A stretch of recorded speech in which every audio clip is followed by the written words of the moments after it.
എല്ലാവർക്കും യേശുവിൻ നാമത്തിൽ വന്ദനം. റോമാലേഖനം നമ്മൾ ആരംഭിച്ചല്ലോ.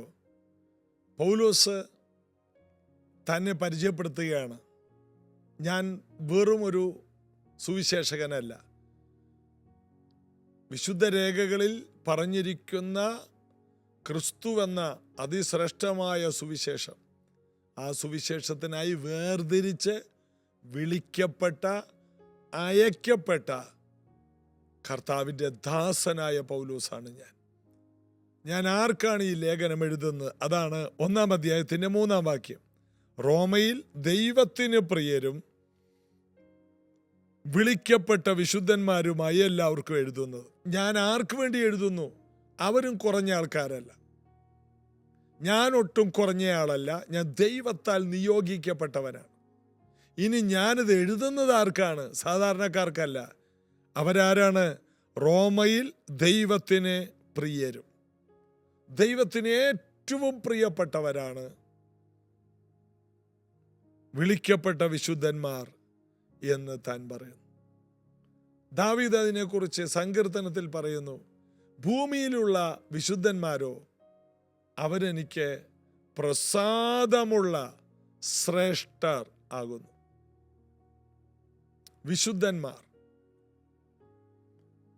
വിശുദ്ധന്മാർ എന്ന് പറയുമ്പോൾ വേർതിരിക്കപ്പെട്ടവർ എന്നാണ് അർത്ഥം. ഈ ലോകത്തോട് മാറി, ലോകത്തിൽ നിന്ന് അടർന്നു മാറി ദൈവത്തോടുകൂടെ സമയം ചെലവഴിക്കുന്നവർ, ലോകത്തിൻ്റെ വഴികളിൽ യാത്ര ചെയ്യാത്തവർ, വൃദ്ധസ്ഥർ എന്നൊക്കെ വേണമെങ്കിൽ പറയാം. വലിയ തെരഞ്ഞെടുപ്പുള്ളവർ, അവർ പ്രിയപ്പെട്ടവരാണ്. ദൈവത്തിന് ഏറ്റവും പ്രിയമുള്ളവരായി അവർ മാറി. അതായത് യേശുവിനെ കർത്താവും രക്ഷകനുമായി സ്വീകരിക്കുന്ന ഒരു വ്യക്തി കർത്താവിന് ഏറ്റവും പ്രിയ വ്യക്തിയാണ്. ആ വ്യക്തിയിൽ കുറവുകളുണ്ട്, ആ വ്യക്തിക്ക് പല കാര്യത്തിലും ജീവിതത്തിൽ മാറ്റങ്ങൾ വന്നിട്ടില്ല. ക്രിസ്തുവിൽ ഒരു തുടക്കമായിരിക്കാം, സാരമില്ല. ലോകം മുഴുവനും ദൈവപുത്രനെ തള്ളിയപ്പോൾ നിങ്ങൾ യേശുവിനെ സ്വീകരിച്ചില്ലേ? നിങ്ങൾ കർത്താവിന് വേണ്ടി നിന്നില്ലേ? ദൈവവചനത്തിന് നിങ്ങൾ ആമേൻ പറഞ്ഞില്ലേ? യേശുവിനെ ആരാധിച്ചില്ലേ? കർത്താവിനോട് ചേരാൻ സ്നാനപ്പെട്ടില്ലേ? അത് നിങ്ങൾ ചെയ്തതുകൊണ്ട്, നിങ്ങൾ കർത്താവിന് വേണ്ടി വില മുടക്കാൻ ചുവടുവെച്ചതുകൊണ്ട് നിങ്ങൾ ദൈവത്തിന് പ്രിയരാണ്. അതിൻ്റെ അർത്ഥം സകലതും ചെയ്യാൻ കഴിവുള്ള, സകലത്തിലും കാരണഭൂതനായ ദൈവം, ആ ദൈവത്തിന് നിങ്ങൾ പ്രിയപ്പെട്ടാൽ ആ ദൈവം നിങ്ങൾക്ക് വേണ്ടി എന്തെല്ലാം ചെയ്യുമെന്ന് ആർക്കും പ്രവചിക്കാൻ പോലും കഴിയില്ല. അത്രയും സാധ്യതകളുള്ളവരാണ് നിങ്ങൾ ദൈവത്തിൻ്റെ പ്രിയരാണ്. നിങ്ങൾ വന്നു കയറിയവരല്ല, നിങ്ങൾ വലിഞ്ഞു കയറിയവരുമല്ല, നിങ്ങളെ ആരെങ്കിലും ഉന്തിത്തള്ളി കൊണ്ടുവന്നവരല്ല. നിങ്ങളും വിളിക്കപ്പെട്ട ദൈവത്തിൻ്റെ പ്രിയരാണ്. പൗലോസ് പറയുന്നു, ഞാൻ വിളിക്കപ്പെട്ടവനാണെങ്കിൽ നിങ്ങൾ വിളിക്കപ്പെട്ടവരാണ്. നിങ്ങൾ ദൈവത്തിന് പ്രിയരാണ്. യേശുവിനെ കർത്താവും രക്ഷകനുമായി സ്വീകരിക്കുക എന്ന് പറഞ്ഞാൽ, യേശു സ്വന്തത്തിലേക്ക് വന്നു, സ്വന്തമായവർ അവനെ കൈക്കൊണ്ടില്ല. ഇതാ റോമക്കാർ യേശുവിനെ സ്വീകരിച്ചു, അന്യജാതിക്കാർ യേശുവിനെ സ്വീകരിച്ചു. റോമാക്കാരനായ കൊർന്നല്യോസിന്റെ വീട്ടിൽ പരിശുദ്ധാത്മാവ് ഇറങ്ങി വന്ന ചരിത്രം നമ്മൾ അപ്പോസ്തലപ്രവൃത്തി 10-ൽ കാണുന്നു. ഇതാ റോമ പട്ടാളക്കാർ യേശുവിലേക്ക് തിരിയുന്നു, റോമിലുള്ളവർ യേശുവേ എന്ന് വിളിക്കുന്നു. എത്ര ഭയങ്കര അത്ഭുതം! അവർ യേശുവിനെ സ്വീകരിച്ചു. വാസ്തവത്തിൽ യേശു സ്വന്തത്തിലേക്ക്, യഹൂദന്മാരുടെ ഇടയിലേക്ക് വന്നു. യഹൂദന്മാർ യേശുവിനെ പിടിച്ച് ക്രൂശിക്കാൻ റോമാക്കാരുടെ കയ്യിൽ കൊടുത്തു. എന്നാൽ റോമാക്കാർ രക്ഷയിലേക്ക് വരുന്ന ചരിത്രമാണ് നാം കാണുന്നത്. അവരറിവില്ലാതെ യേശുവിനെ ക്രൂശിക്കുവാനൊക്കെ ഇടയായിത്തീർന്നു. യേശുവിൻ്റെ ക്രൂശീകരണത്തിൻ്റെ ആ ഗൗരവം കണ്ട ഒരു ശതാധിപൻ, വാസ്തവമായിട്ട് ഇവൻ ദൈവപുത്രനാകുന്നു, സത്യമെന്ന് അവിടെ വെച്ച് മുട്ടുകുത്തി എന്ന് പറഞ്ഞു. വലിയ ഇരുളുണ്ടായി.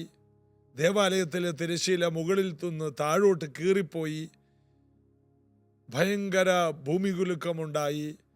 ഇതെല്ലാം കൂടി കണ്ടപ്പോൾ പ്രകൃതിയിൽ വന്ന ഭയങ്കരമായ മാറ്റങ്ങളെല്ലാം പട്ടാപ്പകല്, ഒന്നുകൂടി പറഞ്ഞാൽ ഒരു ഉച്ചയ്ക്ക് 3 മണി സമയം എന്ന് വേണമെങ്കിൽ പറയാം, അങ്ങനെയുള്ളൊരു നല്ല വെയിലിൻ്റെ സമയത്ത് വലിയ ഇരുട്ട് ഭൂമിയിൽ മൂടി. ശാസ്ത്രം പറയുന്നത് അന്ന് ഭൂമിയിലുള്ള സകല പാറകൾക്കും വിള്ളലുണ്ടായെന്നാണ്, ക്രാക്ക് ഉണ്ടായി. കാരണം യുഗങ്ങളുടെ പാറയായ ക്രിസ്തുവിനെ അവർ ചാട്ടവാറിനാൽ അടിച്ച് ക്രൂശിൽ തറച്ചപ്പോൾ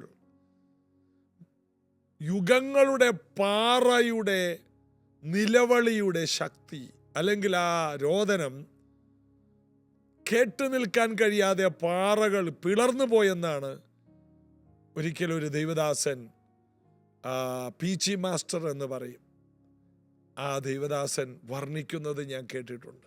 ഭൂമിയിലുള്ള എല്ലാ പാറകൾക്കും അന്ന് വിള്ളലുണ്ടായി. യേശു കർത്താവ് സകലതും നിവർത്തിയായെന്ന് പറഞ്ഞ് തൻ്റെ ആത്മാവിനെ ഏൽപ്പിച്ചു കൊടുത്തപ്പോഴുണ്ടായ ഒരു വലിയ കുലുക്കം. പ്രിയമുള്ളവരെ, സുവിശേഷം വളരെ ശക്തിയോടെയാണ് ഈ ഭൂമിയിലേക്ക് വന്നത്. വിശുദ്ധ രേഖയിൽ എഴുതിപ്പെട്ട ആ സുവിശേഷം കന്യകയിലൂടെ ഈ ഭൂമിയിലേക്ക് വന്ന വരവ് രാജകീയമാണ്, വളരെ ഗൗരവത്തോടെയാണ്, ആത്മനിറവിലാണ്.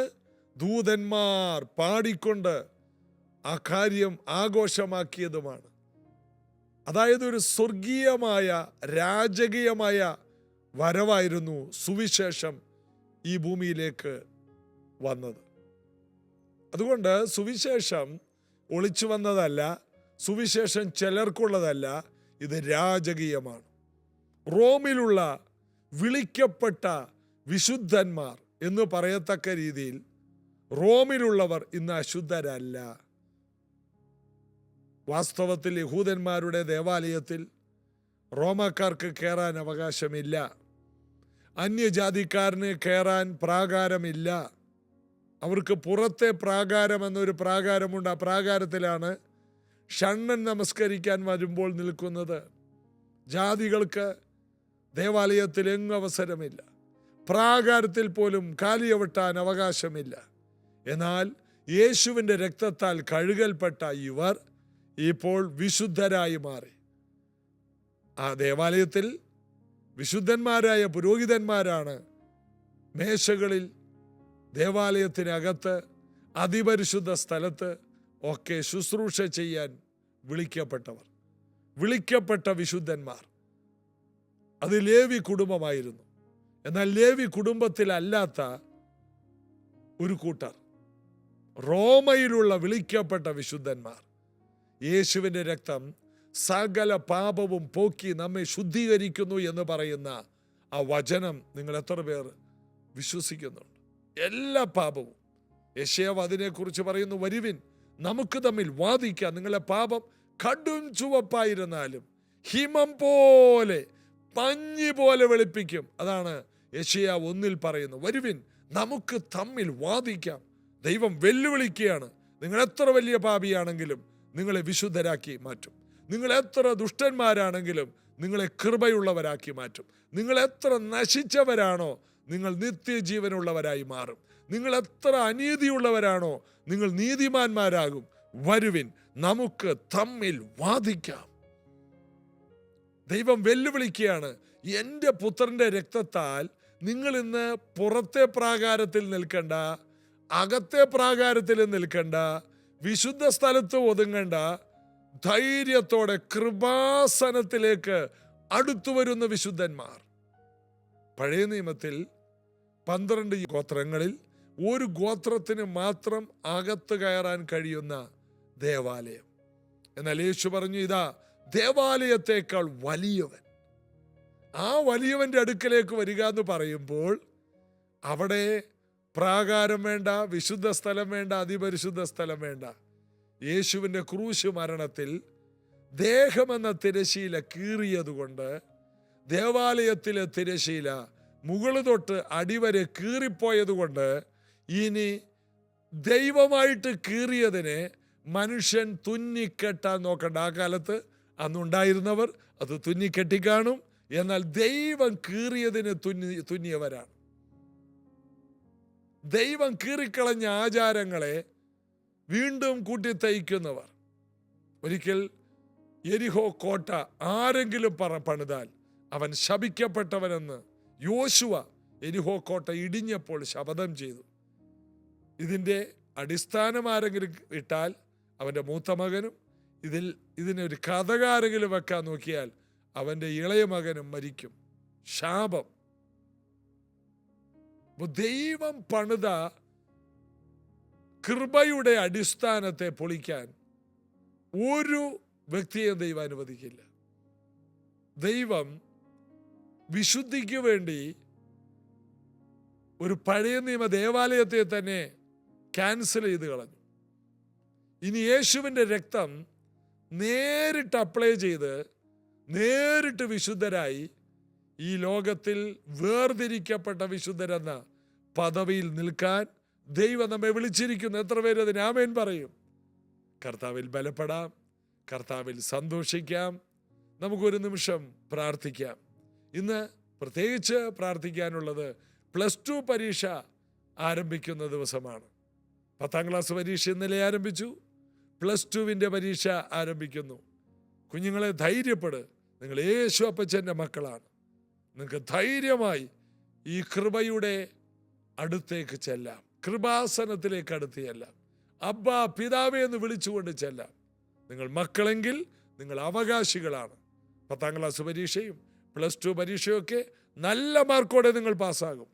നിങ്ങൾ ദൈവം വിളിച്ച് വേർതിരിച്ച കർത്താവിന് പ്രിയരാണ്. ഇത് കേൾക്കുന്ന എല്ലാവരും പ്രാഗൽഭ്യത്തോടെ പ്രാർത്ഥിക്കണം. എന്നെ കർത്താവ് വലിയ അനുഗ്രഹങ്ങൾ അനുഭവിക്കാൻ വിളിച്ചിരിക്കുകയാണ്. ഞാൻ വിശുദ്ധനാണ്.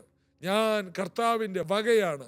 ആ കർത്താവിൻ്റെ എല്ലാ അനുഗ്രഹങ്ങളും പ്രാപിക്കുവാൻ വിളിക്കപ്പെട്ട വ്യക്തി.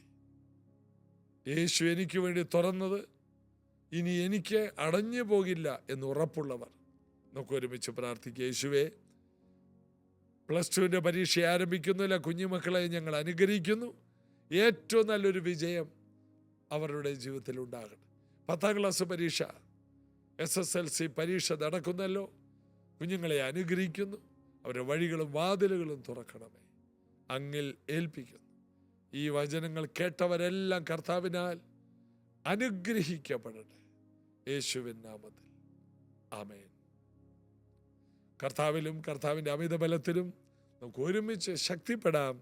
കർത്താവിൻ്റെ വചനത്തിൻ്റെ ആഴമേറിയ സത്യങ്ങൾ ഓരോ വാക്യങ്ങളിലൂടെ നമുക്ക് പഠിക്കാം. റോമ ലേഖനത്തിലൂടെയുള്ള ഈ യാത്ര നിങ്ങളെ മാറ്റിമറിക്കും. God bless U.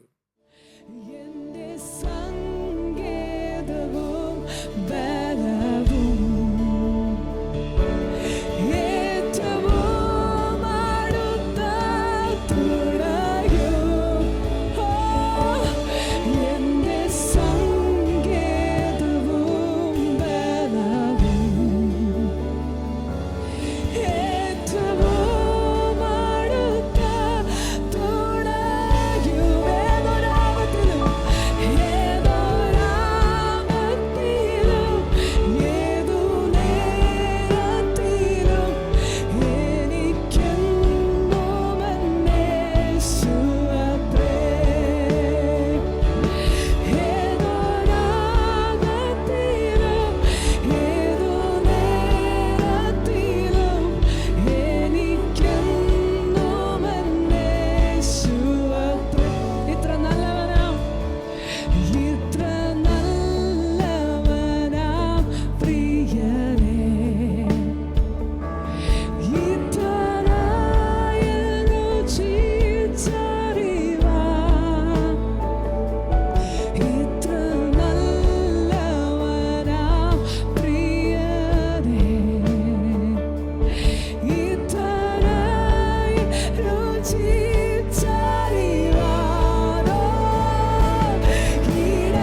ചിന്തകളിൽ